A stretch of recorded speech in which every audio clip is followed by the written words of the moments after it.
Hi again, this is James at World War II Jeep and Rifle, and today I wanted to show you part one of a two-part series on mounting the top bow, a new top bow, to a tub with no pre-drilled holes.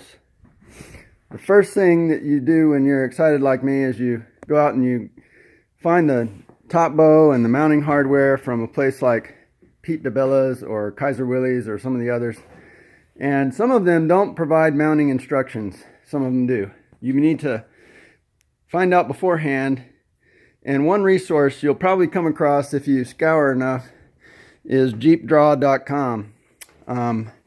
Jeepdraw.com supplies downloadable drawings with dimensions, hole sizes, placement, and everything else based on a wide sampling of Jeeps from the era, and they've taken measurements and they provide the best locations for drilling your holes and mounting your hardware.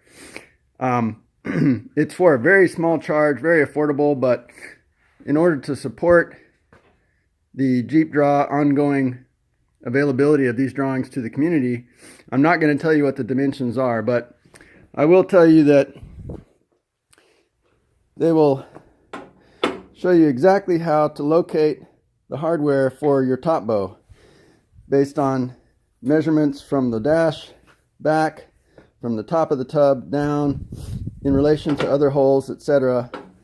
They will show you dimensions for the brackets, where those holes go, the angle, which is 60 odd degrees, which you'll need to measure from reference points on your Jeep tub. Anyway, I highly recommend it. Before you get too excited and ready to drill holes, you need to get good drawings to base those holes on for your mounting hardware. I'll come back in part two and do a detailed walkthrough of how I mounted the hardware so you can see if you're on track to do the same thing for your Jeep. See you guys next time.